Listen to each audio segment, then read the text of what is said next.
When I saw the tremor in my sister's hand as she reached for the cake knife, I knew the whole evening was a lie.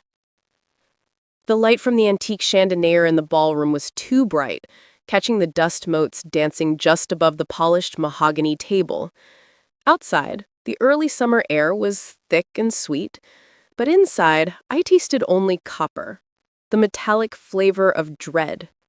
It was June 4th, my sister Clara's 60th birthday, and everything, the string quartet, the three-tiered lemon cake, the faces of our dearest family and friends, was arranged to project an image of perfect, effortless joy.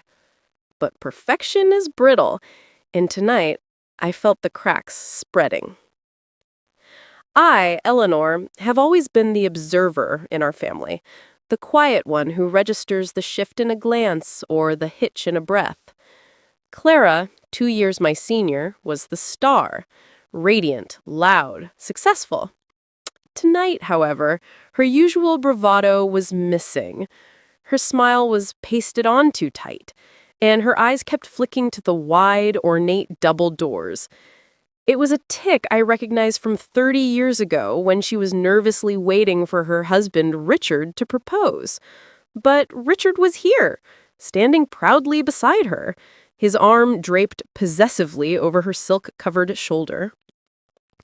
I was sipping an elegant, dry champagne, trying to focus on my nephew's tedious story about his new sailboat, when I saw it. The doors, which should have been secured, eased open just a crack. It was only an inch or two, but enough to let in a narrow shaft of the hallway light, slicing across the dark carpet. And then, a shadow. A man stood there. He wasn't one of the hired servers, he wore no uniform, and his posture was too still, too deliberate. He was simply watching. He was tall, maybe late 40s, dressed in an impeccably tailored navy suit that looked strangely out of place at this garden party event. His face was unfamiliar, and yet, when the light briefly touched his features, I felt a deep, instinctive jolt. There was something in the set of his jaw, something around his eyes that echoed the face of our deceased father. The music was still playing, a lively Mozart piece, but in my ears, everything went silent. Clara saw him too. Her hand froze above the cake, the silver knife glittering harmlessly in the air. The fake smile shattered. "Clara, is everything all right?" Richard's voice was gentle, oblivious to the man in the doorway. Clara said nothing. She simply set the knife down, the subtle clink on the porcelain plate sounding like a gunshot in the sudden silence of my mind. The stranger stepped fully into the ballroom. He didn't rush. He walked with the slow, measured confidence of a man who knew he owned the room, even though no one recognized him. The music faltered, the string instruments squeaking to a halt. All 60 guests turned as one.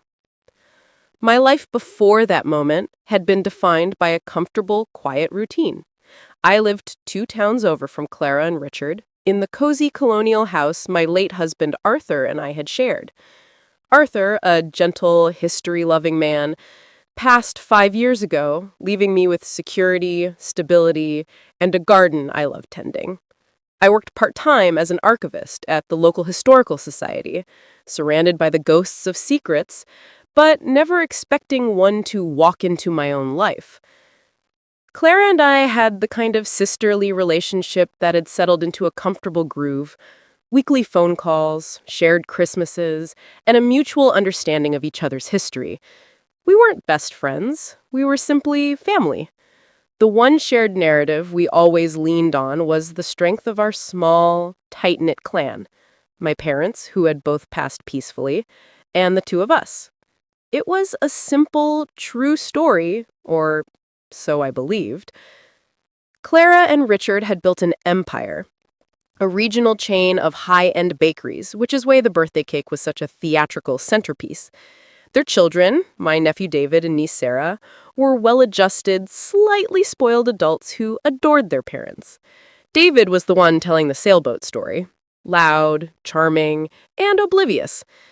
Everything about the scene, from the scent of the lilies arranged by the window to the familiar, comforting scent of Richard's sandalwood cologne, felt solid, fixed. I remembered the last time I had been truly happy, just a few weeks prior. It was a cool spring afternoon. I was weeding my hydrangeas, the smell of damp earth rich and pungent. Clara had called, laughing about a disaster at the bakery. "Eleanor," she'd said, her voice full of light, "we are so lucky. A good husband, healthy children, a life built on solid ground. We made it, little sister." Her confidence had always been my reassurance. If Clara was solid, then I, by association, must be too. I looked at her now, 60 years old, beautiful in her sapphire dress, her face draining of color. The stranger stopped 3 feet from the table. He didn't look at Richard or at the cake. He looked straight at Clara, and then his eyes shifted to me. It was a gaze that felt strangely familiar, a look of profound, calculated recognition. The silence grew heavier, squeezing the air from the room. The stranger's lips curved into a small, tight smile that did not reach his eyes. It was a cruel smile, almost like a predator's. "Clara," he said, his voice deep and smooth, carrying easily across the room, "happy birthday. 60 years is quite a milestone." He reached into his jacket pocket and pulled out a small, dark wooden box. It wasn't a gift box. It looked old, possibly antique. He placed it carefully on the pristine white tablecloth next to the towering lemon cake, its weight causing a slight indentation in the linen. "I apologize for the unannounced visit," he continued, still addressing only Clara, as if the remaining 60 guests were merely furniture. "But I felt it was time this was returned to the family." He paused, letting the tension coil. "After all, I've held on to Mother's locket long enough."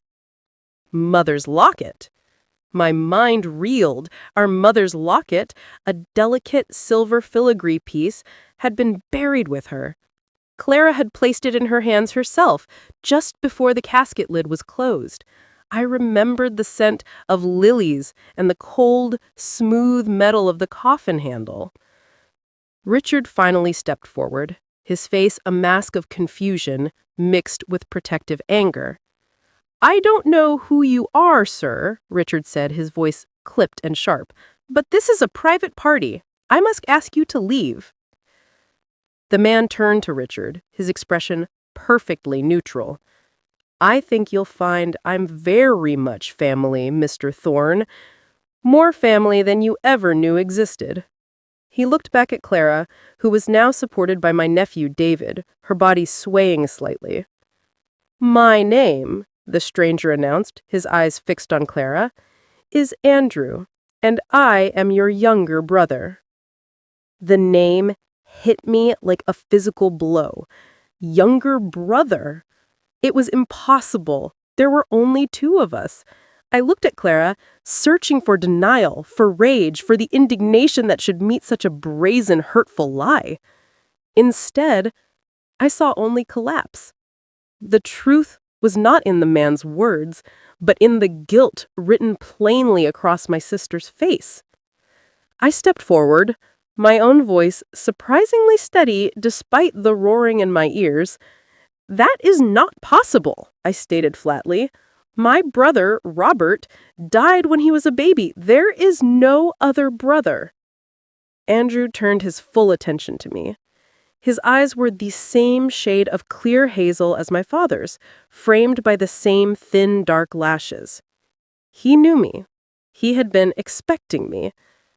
"Eleanor," he said, acknowledging me for the first time, "it's good to finally meet you. I assure you, your family history is a little more complex than the story you were told. And your mother's locket, well, let's just say she gave it to me right before she disappeared from my life for good. Ask Clara." He picked up the small wooden box. opened it, and held it out. Inside, nestled on a bed of faded blue velvet, was Mother's locket, but in the locket, beside an old grainy photo of our young mother, was the face of a smiling baby boy I did not recognize. The air in the ballroom was suddenly too thin. The lie was not Clara's alone. It was the foundation of our entire lives. The locket seemed to glow in Andrew's hand, a small beacon illuminating 40 years of calculated darkness. Everyone was frozen. The guests, the string quartet whose members looked like they desperately wished they had packed earplugs, and Clara, who was now weeping silently into David's shoulder. Richard was still standing between Andrew and the family table, his fists clenched, his face transitioning from confused anger to a terrifying hollow disbelief. I walked toward Andrew. My feet moved mechanically across the polished floor, oblivious to the silence and the staring eyes. I didn't feel rage yet, only a profound, cold sense of violation, like finding a stranger's handprint on the deepest, most private window pane of my memory. The baby in the picture, I heard my own voice say, low and tight, "Who is he?" Andrew gave a small, weary sigh, the performance momentarily dropping. "That would be me, Eleanor. The secret your parents kept for the good of the family. The loose end they tied up before you and Clara were old enough to ask questions." He looked past me, his gaze sweeping over the elaborate arrangements and the faces of the privileged guests. The son they gave up to be raised by someone else because his arrival was inconvenient. "That is impossible," I repeated, the phrase tasting like ash. "Our mother would never—" "Our mother," Andrew interrupted, his voice hardening, "was 16 when she had me. A beautiful mistake made with the son of a wealthy family who threatened to disown him if he acknowledged me. My father, your father, paid off the private couple who adopted me, but the agreement was simple: silence, money, and no trace left behind." Richard finally found his voice, a low, guttural growl. "Clara, is this true? Who is this man?" Clara lifted her head, her face blotchy and tear-stained. "Richard, please, not now, not here." Her plea wasn't of denial, but of sheer terror at the exposure. "Yes, Clara, now, here." Andrew's tone was merciless. 50 people flew in for this beautiful, expensive lie of a birthday. Let them see what your legacy is truly built upon. He gestured toward the cake. "You spent your life selling perfection, Clara. Let's see how this tastes." My mind flashed back to my parents. My father, a kind, stoic man who worked hard and spoke little. My mother, beautiful and fragile, prone to long spells of quiet melancholy we always attributed to nerves. I suddenly saw her through a different lens. Not a devoted wife and mother of two, but a scared young girl who had endured a secret grief for her entire adult life. The locket was her only thread to the life she lost. The pieces of the puzzle began to click into place, not with a logical snap, but with the crushing sound of old, dry bones breaking. Andrew put the locket back into the box and slid it toward Clara. Then he simply turned and walked out the way he came, leaving behind not just a family secret, but a physical void where the truth now stood. The double doors swung gently shut, plunging the ballroom back into an unnatural quiet, broken only by Clara's muffled sobs. The immediate aftermath was chaotic, but muted. The guests, sensing the catastrophe was a private, devastating family matter, began murmuring their apologies and backing toward the exits. Richard's business partner managed to smoothly shepherd the quartet out of the room. Within 15 minutes, the opulent ballroom was empty except for the family: Richard, Clara, David, Sarah, and me. Richard was not shouting. His silence was far more terrifying. He stood over Clara, who was now sitting crumpled in her satin chair. "Look at me, Clara. he commanded, his voice barely a whisper, yet vibrating with controlled fury. She finally met his eyes. He's lying, Richard. It's some elaborate scam. They try this all the time. Don't, I cut in, my voice sharp. I had watched her face. Don't lie to him, Clara. Not after all this. I looked at David and Sarah, their faces pale and bewildered. If he is your brother, we need to know. Now. Clara looked from me to Richard, then slumped. The sapphire dress and the expensive jewels suddenly seemed too heavy for her. It's true, she whispered, the words catching in her throat. Andrew is our half-brother. But I only found out 10 years ago. Richard staggered back, knocking over a crystal water goblet.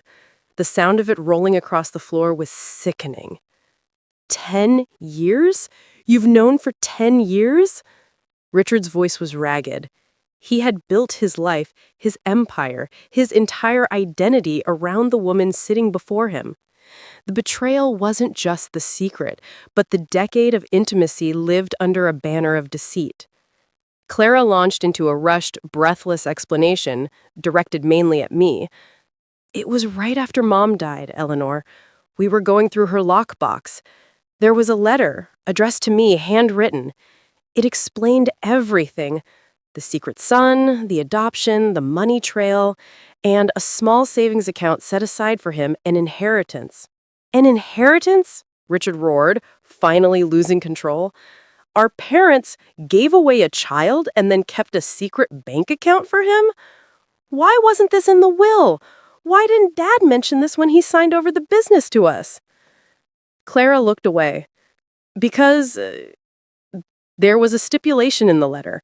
Mom said Andrew could only access the account if he came forward, proving his identity with that specific locket and box. The funds were significant, Eleanor, enough to buy out half of our bakery chain. My head was spinning. This wasn't just a sibling drama. It was financial blackmail rooted in a generation's deep guilt. I panicked, Clara admitted, tears flowing freely again. The business was growing. We were taking out new loans. If Andrew came forward then, demanding that money, it would have destabilized everything. So I took the letter.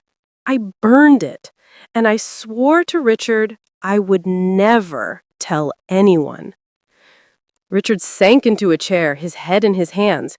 You lied to me for 10 years about your mother, about a secret brother, about potential financial ruin? But I was focused on a deeper lie, a colder betrayal. I hadn't been the star sister, but I had been the trusting one. I had loved my parents, built my life on their perceived decency, and believed in the simple, loving history Clara and I shared. And you never told me, Clara? Your own sister? The one who grieved Mom's passing with you? You let me live this perfect, controlled lie? Clara whispered, I protected you, Eleanor. You were grieving. I protected our small, perfect world. I felt the blood drain from my face. You didn't protect me, Clara. You stole my history. You let me bury a mother I didn't truly know. My voice rose.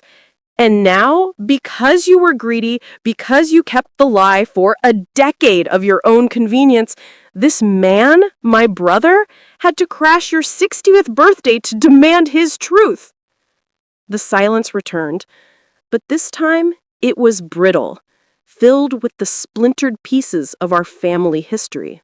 I stared at Clara, feeling the weight of the years pressing down on my chest. It wasn't just the existence of Andrew that hurt.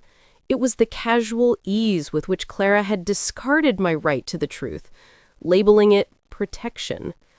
She had always seen me as the fragile one, the younger sister who needed shielding from the messy realities of the world. But Arthur's death had taught me resilience, a quiet strength she clearly underestimated. The letter, I pressed, stepping closer to the cake table, which now felt like a war zone. Did the letter say where he was raised? Was there a name? Anything about his life? Clara shook her head miserably. Just that he was well cared for, that he was being raised in Connecticut, and that Mom regretted every moment of not being his mother. She finally looked at Richard, her tears genuine now. I did it for us, Richard. For the bakeries, for the children, the money. It was too much to risk. Richard pushed himself up from the chair. His betrayal was internal, a quiet devastation that manifested as absolute stone. You didn't do it for me, Clara. You did it for your image, for perfection you sell in every window of every store. He walked over to the buffet table, picked up a clean napkin, and began slowly, meticulously wiping the smudge of cream from the cake knife. It was a terrifyingly calm gesture. You know what happens now, don't you? Andrew is going to sue, and he will win, because you burned the only evidence proving you had the right to suppress that information for 10 years. The practical consequence hung heavy in the air. Richard was a businessman. He immediately saw the financial and legal fallout. But I was an archivist. I saw the moral and historical consequences. I need to find him, I declared, turning away from Clara's fresh torrent of tears. No, Eleanor, Clara cried out. He's trouble. He showed up to humiliate us. He wants the money and the leverage. Let Richard's lawyers handle it. He didn't crash your party for money, Clara, I retorted, the sharp tone surprising even myself. He crashed it for recognition. He crashed it for us. He told 50 strangers he was your brother because you wouldn't acknowledge him privately. I walked toward the doors Andrew had used, the same way my mother's locket had traveled. Out and into the dark. My journey began the next morning, not with confrontation, but with quiet investigation. I couldn't trust Clara's account. She had proven herself a masterful editor of reality. My first stop was the Historical Society. I sat in the dusty, quiet archives, the scent of old paper comforting and familiar, the only place where secrets could be stored without judgment. I didn't have Andrew's full name, but I had a time frame, a location, Connecticut, and the knowledge that my parents had paid off an adoption agency. I began sifting through digitized public records from the late 1960s, cross-referencing my parents' financial papers, which I still held copies of from Arthur's estate planning, with property transfers in neighboring states. It was tedious work, hours spent staring at microfiche until my eyes burned. But the details Clara neglected, the small, sensory, human details, were the ones that led me forward. I remembered Mom had developed an irrational fear of the town of New Haven, Connecticut after 1968. She would drive miles out of her way to avoid passing a highway sign for it. I focused my search there. 2 days later, buried deep in an old land registry transfer involving a local lawyer who specialized in closed adoptions, I found it.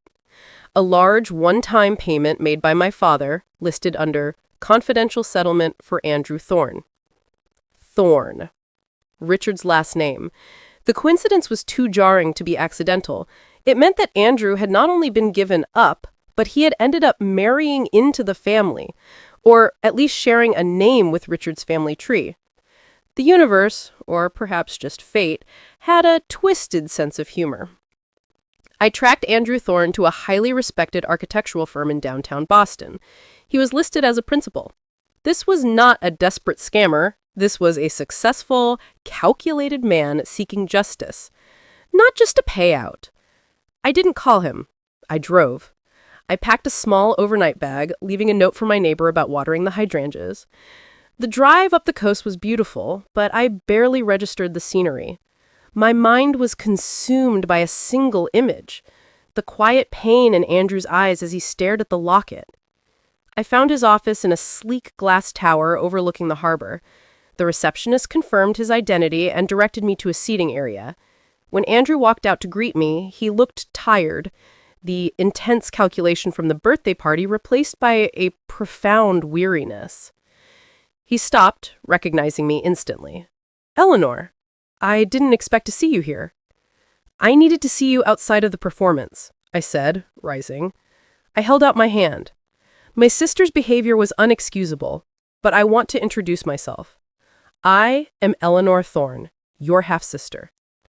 He took my hand. His grip was firm, warm, and the contact felt startlingly familiar, like grasping the hand of a distant relative you haven't seen since childhood.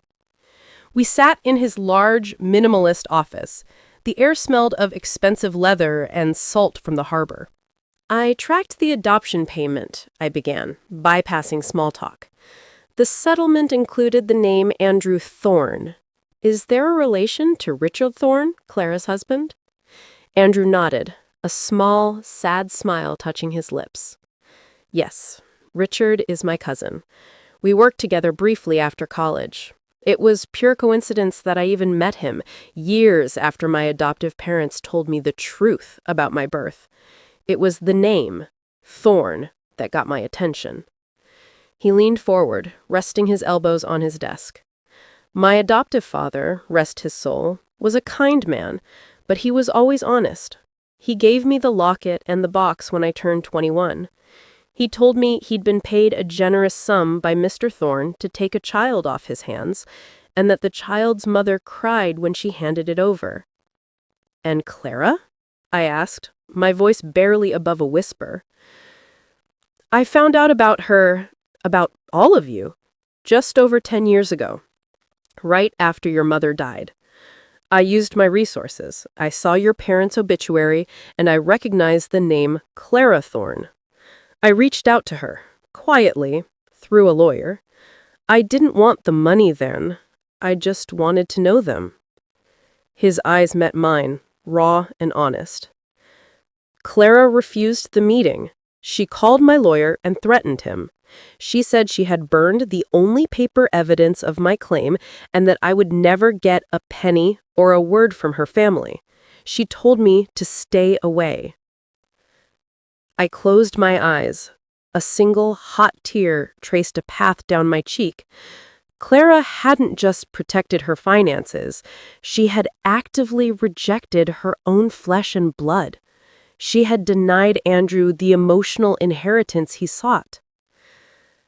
The next step required precision, not drama.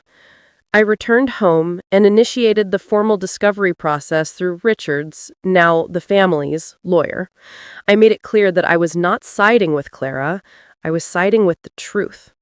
Clara, facing a legal fight she couldn't win, broke down completely. Richard had moved into the guest house, refusing to speak to her.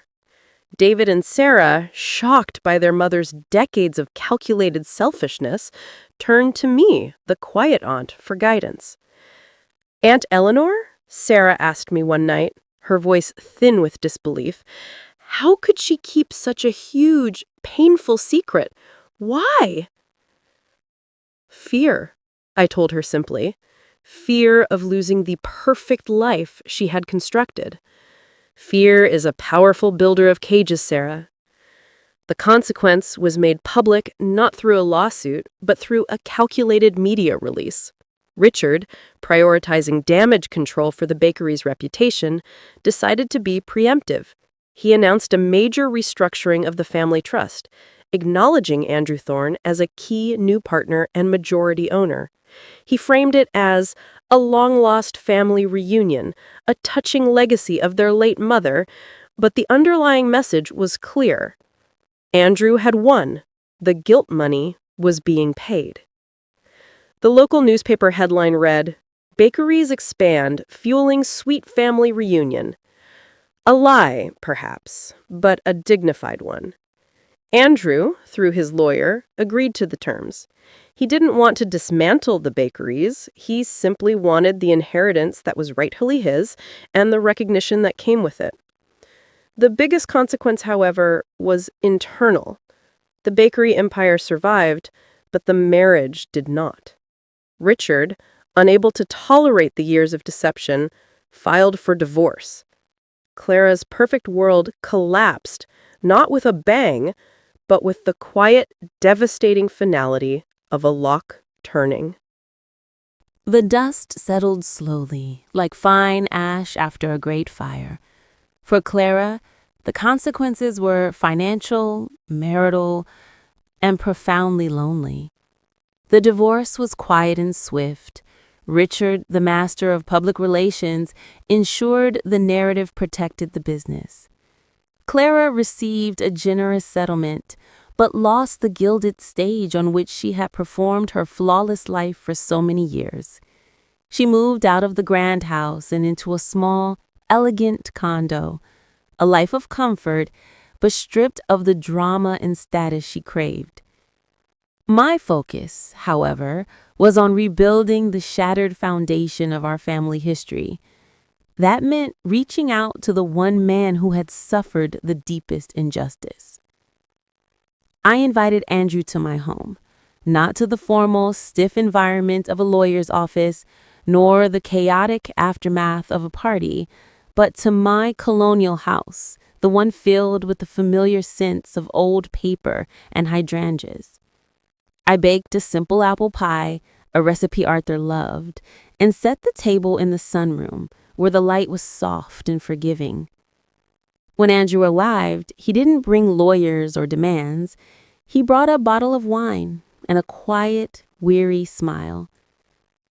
"I appreciate this, Eleanor," he said, looking around the room at the photographs and books. "This house feels real." "It is," I confirmed. "We have a lot of years to make up for." We talked for hours. We didn't talk about the bakeries or the money. We talked about Mother. I told him about her quiet melancholy, the way she would sometimes stare out the window for hours, lost in thought. I told him about her love for early morning gardening and her aversion to the color yellow, small, unnecessary details that suddenly felt essential. Andrew told me about his adoptive parents, a kindly, practical couple who ran a small nursery. He described a childhood full of warmth and stability, but always shadowed by the knowledge that he was someone else's unwanted secret. "I was loved," he admitted, cutting into the pie, "but I never belonged. That feeling of being disposable, that was the legacy." "It wasn't that you were disposable, Andrew," I countered gently. "It was that she was terrified. She was 16, faced with losing her own family and her future. Your father made the decision for her, and she carried the grief of it for 50 years. I told him about the locket. She had to choose something to give you, something that couldn't be traced financially or legally, but that held her deepest truth. She gave you the one thing that held her heart." As we talked, I noticed the way his gestures mirrored my father's, the way he held his coffee cup, the slight, thoughtful tilt of his head when he listened intently. It was an uncanny, profound connection. I wasn't just looking at a successful architect. I was looking at the missing piece of our history. Over the next few months, we slowly, deliberately built a relationship. Andrew would call, not to discuss the business, but to ask my opinion on a new project, or to tell me about his children, 2 grown, successful daughters whom I was thrilled to meet. He was formal, kind, and deeply appreciative of the small, simple connection we forged. Clara, meanwhile, was left in the quiet isolation of her own making. I still spoke to her, but our conversations were different now. There was a reserve, a painful honesty that replaced the easy superficiality of the past. She tried once to justify her actions to me. "I just wanted the life we had, Eleanor," she pleaded over the phone. "You wanted the life you had, Clara," I corrected, my voice calm but firm. "And you were willing to sacrifice someone else's entire life to keep it untouched. That's not love for family. That's self-preservation." The moral lesson here was stark. You cannot build true prosperity on an architectural foundation of lies. The lie will always demand payment. Clara lost her husband, her image, and worst of all, the easy, unconditional trust of her sister and children. Andrew, conversely, gained the recognition he sought, the financial inheritance, and unexpectedly the quiet, familial warmth he had been denied for decades. One quiet evening, Andrew and I were looking through old photos.